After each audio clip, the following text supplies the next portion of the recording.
Kasisimula pa lang ng 2026 pero mukhang may nagbabadya na namang bagong bardagulan sa showbiz dahil sa pagpasok ni Janus Del Prado sa eksena sa kasalang Carla Abellana at Dr. Reginald Santos. From a happy ending wedding, mukhang nauwi ito sa isyong mass reporting.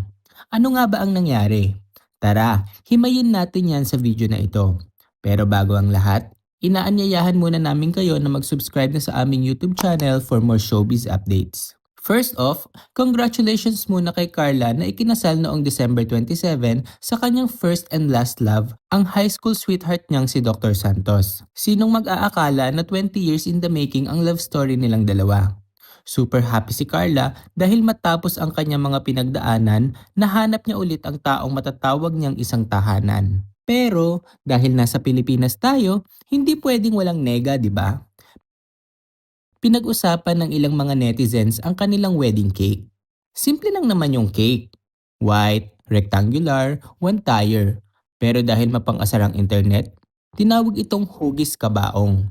Opo, coffin shape daw ito na tila fresh pa from a funeral parlor. Dito na pumasok ang mapang-asar na si Janus. Kilala si Janus ng mga netizens bilang very vocal at mapagbiro. Madalas din siyang gumagawa at nag-a-upload ng mga memes sa kanyang social media account.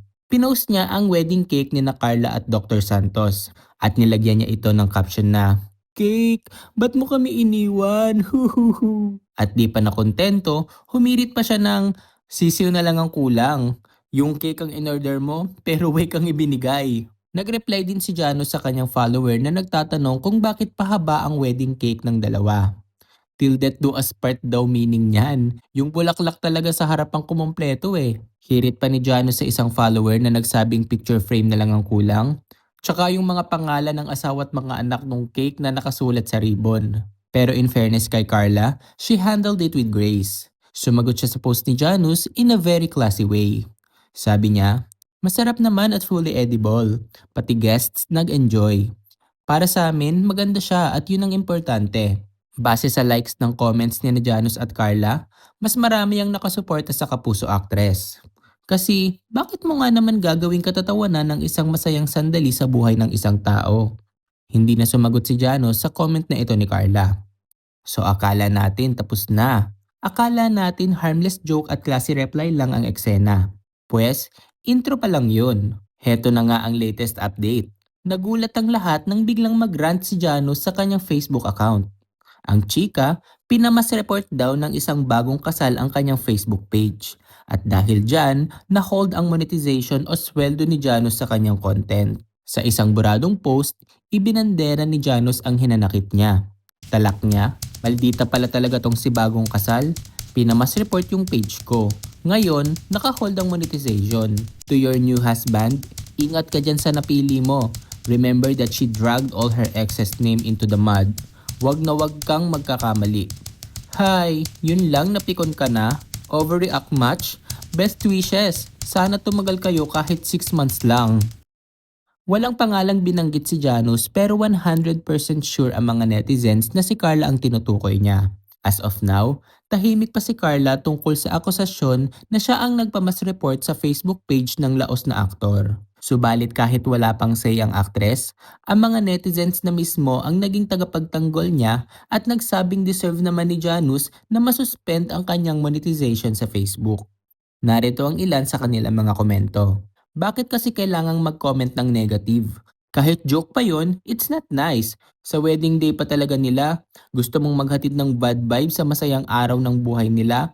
Tapos ngayon, ayan ang resulta. Kung nanahimik ka na lang, edi sana walang nangyaring ganyan. Sorry, hindi ko matiis mag-comment.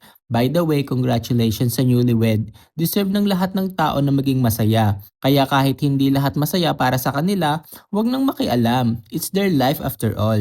Yung nanguna ka tapos nung pinalagan ka, umiyak ka. Awit.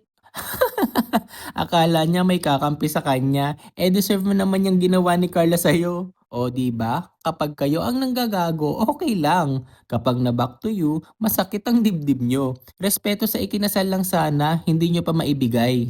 Yan ang napapala ng mga pakialamero sa buhay ng may buhay. Hindi na lang maging masaya eh. Ano ka ngayon? Deserve. Pakialamero kasi. Imagine kasal yon, pinaghandaan at pinagkagastusan. Tas sasabihin mo sisiw na lang ang kulang. Yung nag-comment siya ng negative vibes tapos nung pinatulan siya ng nega din, abay naging maldita na.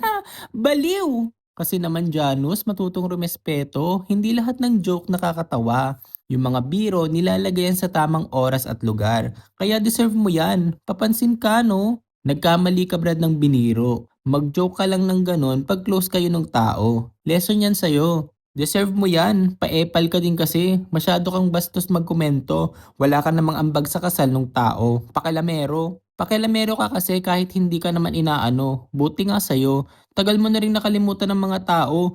Gumagawa ka lang ng paraan para magpapansin. Deserve! Wala namang ginagawang masama sa'yo yung tao. Hindi mo alam ang pinagdaanan niyang stress. Tapos magko-comment ka ng ganun. Buti nga sa'yo.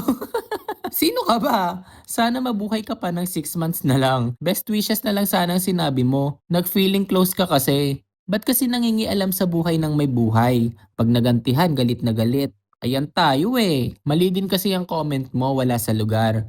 Kasalan tapos sasabihin mo kulang na lang sisiw. Dapat kasi pag wala kang sasabihing maganda, manahimik na lang para hindi mo rin nasisira yung special day nila. Kung di ka ba naman kasi sira ulo, magko-comment ka ng ganun sa kasal niya. Kahit sino naman. Tapos sasabihin mo maldita porket pinatulan ka.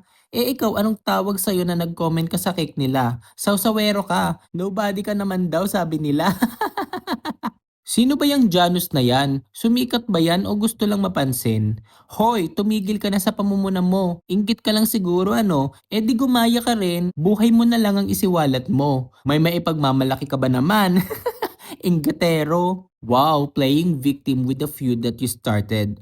Siya pa yung pikon. Taste the dose of your own medicine. Try finding a more dignified way to earn money, sore loser. Alangan namang maging mabait pa sa katulad mong demonyo. Kung ako yan, same lang. Gaguhin mo ako, gagaguhin din kita.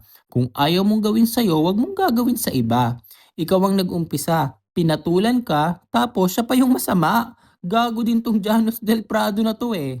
Mali. Akala niya makakahakot siya ng followers dahil sa comment niya. Ayun, na-back to you ang page. Nung ikaw ang nag-comment, okay lang. Tapos nung palagan ka, ngangal-ngal ka, kalalaking tao mo kasi hindi mo alam ang salitang respeto. Yung hindi ka naman inaano tapos magbibigay ka ng negative vibes. Tapos ngayon na pinatulan ka, iiyak ka. Sino ka ba kasi? Kayo, anong masasabi nyo sa issue na ito? Overreaction lang ba ang rant ni Janus dahil nawalan siya ng monetization? O valid ba ang galit niya at sadyang ang pikon si Carla? Pag-usapan na natin yan sa comment section. Huwag niyo rin kalimutang i-like at i-share ang video na ito para hindi rin mahuli ang iba pang netizens sa bardagulang Carla at Janus. Salamat!